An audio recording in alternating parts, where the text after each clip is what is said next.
La paix est-elle le fruit de la tolérance ou de l'indifférence? Et si ce n'était ni l'une ni l'autre, qu'en sais-je?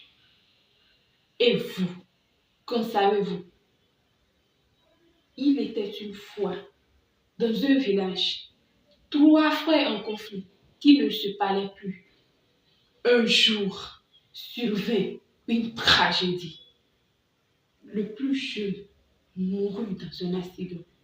Ce n'est qu'alors que les autres comprirent l'importance de s'écouter et de s'accepter.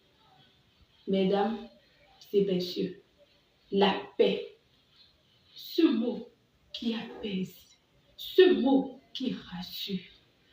Mais d'où vient-il? N'est-il de la tolérance, vertu du dialogue et de l'écoute, ou de l'indifférence, ce silence qui détourne le regard? L'histoire nous éclaire.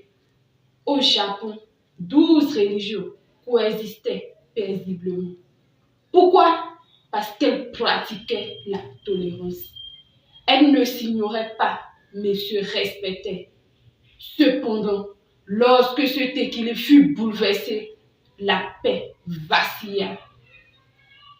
Jean Calas, lui, a été condamné sans être entendu. Son seul crime, c'était sa religion. Mais que faisait la société? Rien. Elle regardait en silence.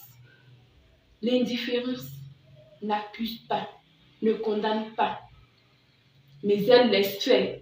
Elle laisse l'injustice se propager, sans un mot, sans un geste. Face à cela, Gandhi disait, je cite, « Je n'aime pas le mot tolérance, mais je ne trouve pas de meilleur. » Fin de citation. La tolérance exige un effort d'écoute, de compréhension et surtout d'acceptation de l'autre. C'est elle qui nous mène à la paix. Alors, que voulons-nous? Une paix illusoire où l'indifférence nous rend complices du pire, ou la paix basée sur la tolérance? L'indifférence fige, la tolérance construit.